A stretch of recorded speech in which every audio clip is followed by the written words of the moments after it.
people. Is everybody reading their chat? One?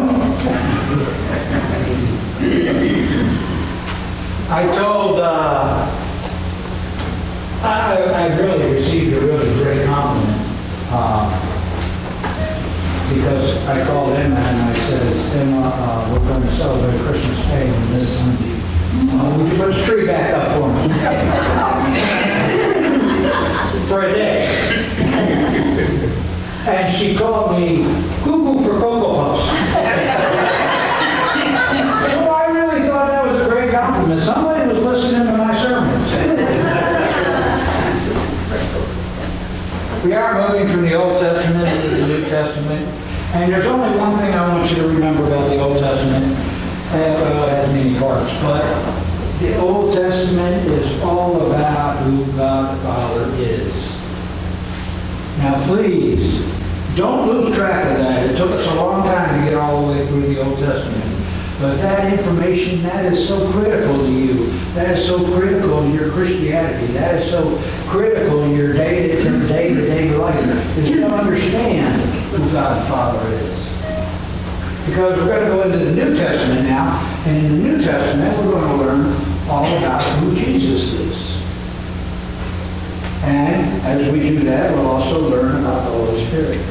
So don't lose track of these parts because they're huge. By the time we finish the whole Bible, the whole story, we'll understand who God is.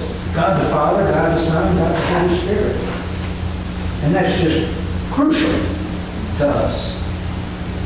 Now, as you know, there has been made a lot of this fact that there were 400 years of God's silence between the Testaments. From God's last prophet, Malachi, to the birth of Jesus. Now, you remember me talking about all these very intelligent theologians who write these commentaries. And theologians have been writing commentaries about this 400 years, all the way back since the first century. And I will tell you, probably none of them know what they're talking about. They're just guessing. So I'm going to take all the work out of it for you and tell you that probably a half of the commentaries will all say God is angry at the Israelites, and that's why 400 years of silence. And the entire other half of these very educated men will tell you, no, he's not angry with the Israelites. Some very great things happened during this 400 years. He's not angry at the Israelites at all. It's an anticipatory thing. He wants them to anticipate the coming of Jesus, whenever that's going to be. So I will tell you that nobody agrees on it. And when nobody agrees, that usually means nobody knows. So let's accept it that there were 400 years of silence and move on. Frankly, I figured since everybody's thrown their opinions into that, I'd throw mine in there. I believe that after all these 2,000-3,000 years of dealing with mankind, God the Father simply said to Jesus, you go take care of things. When you're ready, I'm going to go take a nap. You heard it first here. That's what I believe. Anyway, so nobody knows. All we do know is at this period of time, approaching the birth of Jesus without anybody knowing it, what the Israelites are doing is they're anticipating. They are wondering, when is the King going to come? When is the Messiah? When is the Savior going to come? See, they know that the predictions are that the Savior is coming, that the Messiah is coming. But the Scriptures also throw a wrinkle into that. The Scriptures also say that in addition to being a Messiah and the Savior, He's also going to be a King. And the wrinkle for mankind is, because they're going to get it wrong anyway, the wrinkle is, so if the word king wasn't in the predictions, then we probably had the Son of God coming down in some mystical form and somehow saving mankind. What a mystical form that we can actually see and realize that this is who this is. But by throwing the word king into the predictions, that changes everything. That tells people, mankind, that tells them that this is going to be a long-term thing, because that's what they expect out of a long-term thing. They expect a human being to sit on a throne for a long period of time and protect, or in this case, save their people, or his people. So you can see where the Israelites are totally and completely confused about what they're anticipating. So what I thought I'd do for this first story today is talk about the politics of the time. Talk about who is the king. That's what this is all about. Who is the king? Let's start with this scripture. Luke 2:1. My eyes aren't what they used to be. At that time, the Roman Emperor, Augustus, decreed that a census would be taken throughout the Roman Empire.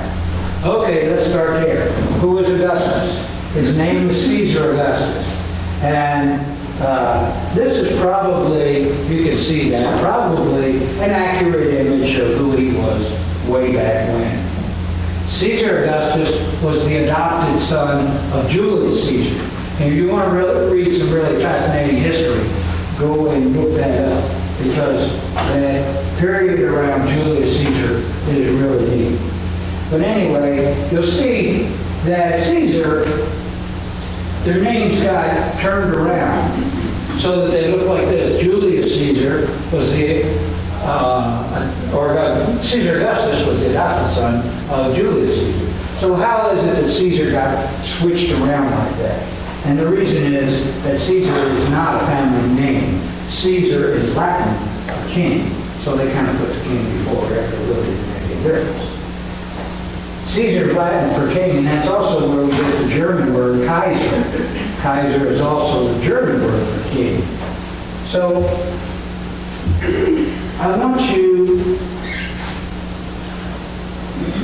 to know some things that were written back then about Caesar Augustus, because these things are really important. You won't find them in the Bible, but they were written about these kings. Things written about Caesar Augustus. He is the one who is to come, the divine king of salvation, the one for whom mankind has waited, Son of God. That's who they said Caesar Augustus was said to be. But wait, that sounds like a whole lot like what the predictions tell us our Savior is going to be like, or his titles.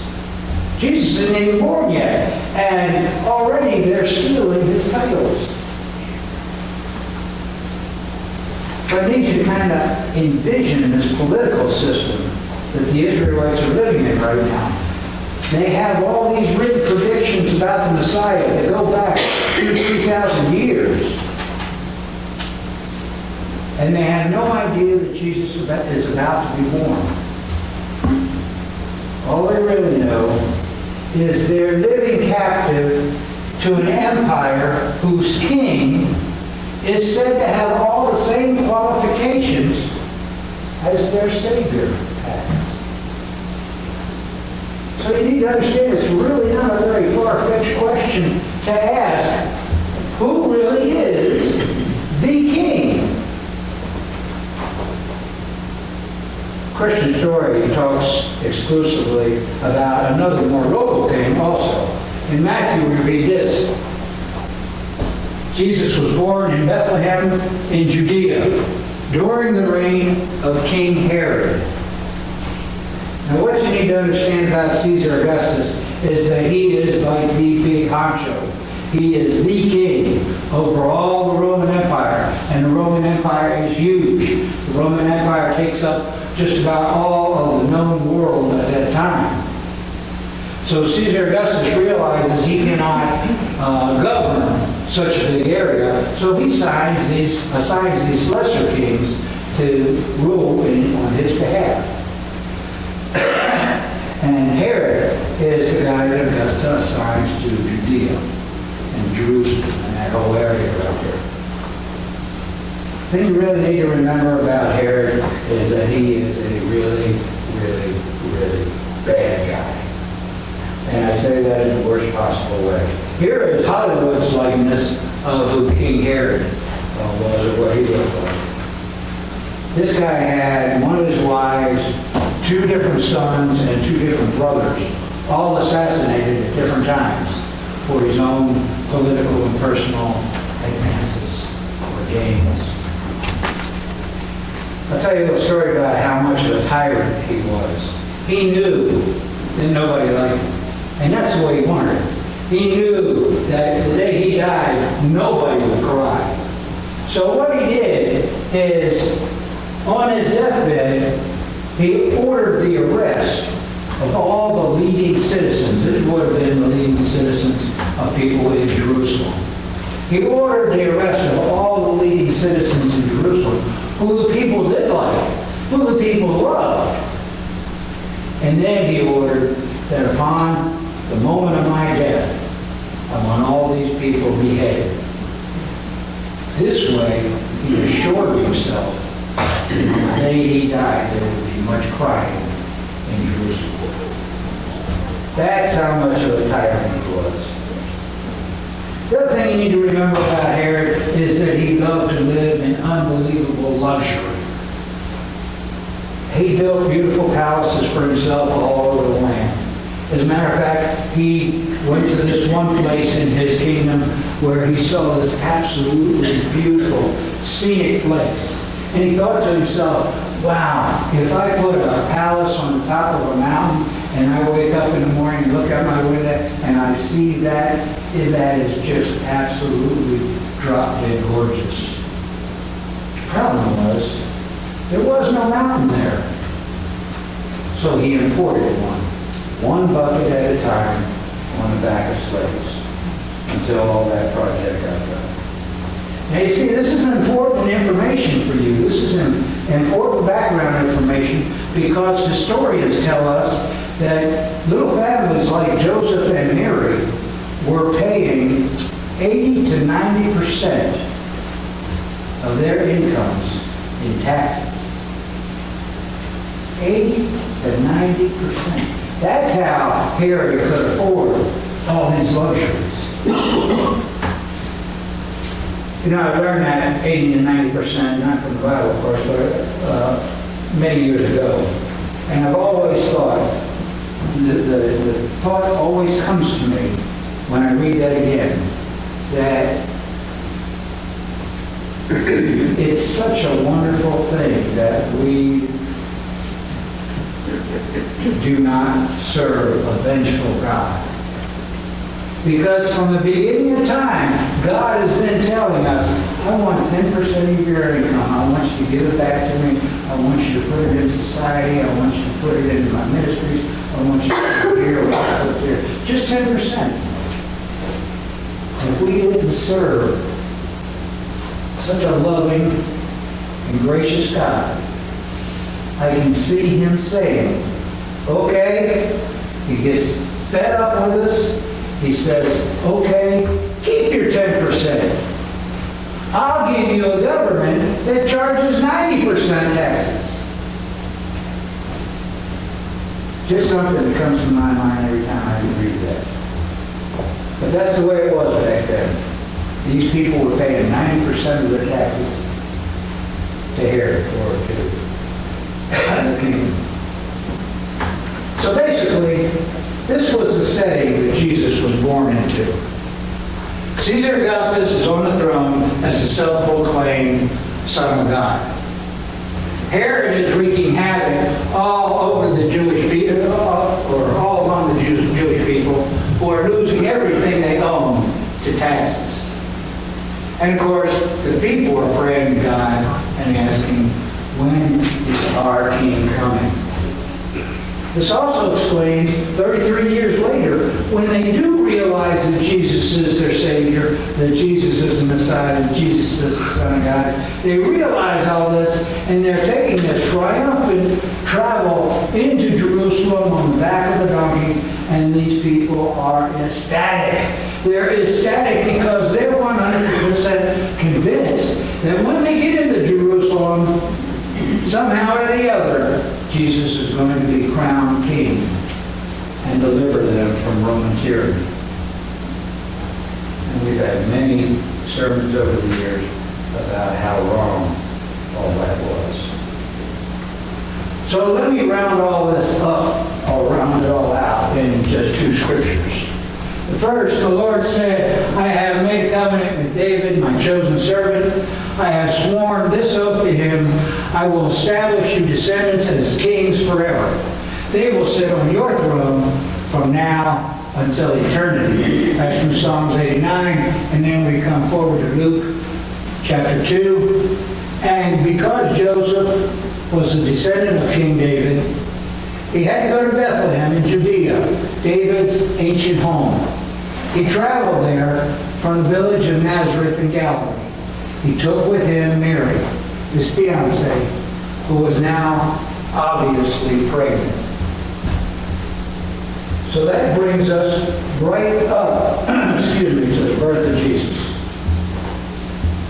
Now what I want to do is I want to dissolve, I've done this before and I just absolutely love it. I want to dissolve any possible doubt that anybody could possibly have in their mind that the king that was born in Bethlehem on that day was indeed the Son of God. I've told you before, there are, from the beginning of the Bible all the way to this point, Jesus' birth, there are over 300 prophecies that predict who Jesus is, what he's going to be, how he's going to come about, everything. They predict Jesus' life, essentially, and that he is the Savior. But I'm only going to take 8 of those predictions, just 8. And I picked these 8 because even the last 2, the person, in this case Jesus, would have absolutely no control over. In other words, we can't choose where we're born. We can't choose who our parents are or anything like that. But anyway, these were the 8 that I chose. And I made 8 screens up here for you. So it says the king will, and there's the prediction. Be a descendant of Abraham. There's the Old Testament prophecy, and there's the New Testament prophecy. Where it's at. So we'll just go right through these 8 right quickly. The king will be a descendant of Abraham. The king will be a descendant of King David. The king will be born in Bethlehem. The king will be born of a virgin. The king will be honored by gifts from foreign kings. The king will be worshipped by shepherds. The king will enter the temple. And the king will flee and return to Egypt. Those were the 8 that I picked. Why did I pick 8? There's a guy, I've used him before in sermons, I just absolutely love how he does all this. A guy by the name of Dr. Peter Stoner. Dr. Peter Stoner is a mathematician, an expert on probability theory, an astronomer, and a scientist. This guy is some kind of educator. But anyway, he figured out what's the odds of one person being born and fulfilling just 8 of these predictions in his lifetime. Stoner didn't even consider going to all 300 or over 300 predictions or prophecies. Those numbers are infinitesimal. Right.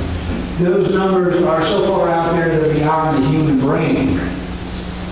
As a matter of fact, just this one, just 8, is just pretty far out there.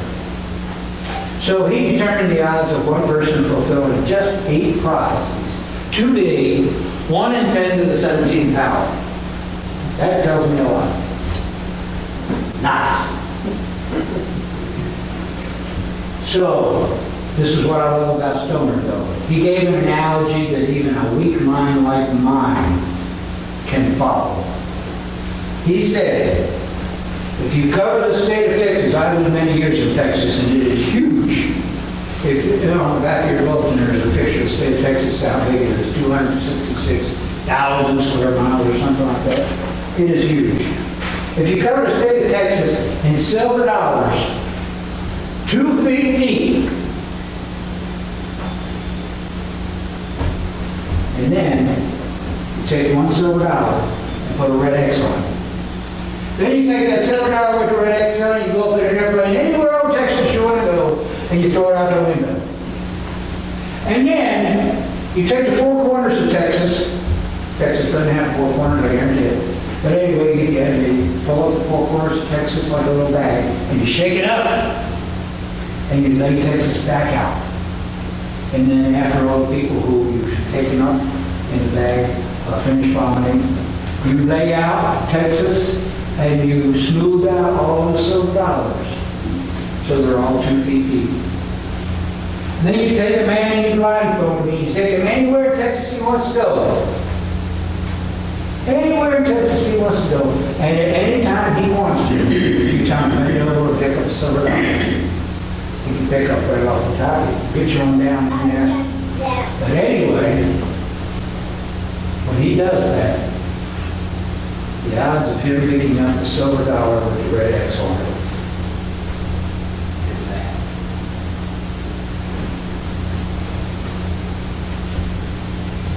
Folks, the lesson today is beyond clear. Don't ever let anybody tell you that Jesus Christ is not the Son of God, that Jesus Christ who was born in Bethlehem is not God's Son. The predictions are all there, and the evidence is beyond overwhelming. Nobody could deny it. Nobody could deny it. But maybe the question today is not, do you believe that the baby that was born in Bethlehem was the king? Maybe a better question for you today is he your king? Amen. Amen.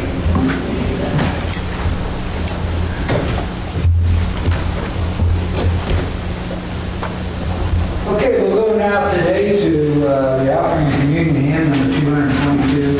Let us pray for it together.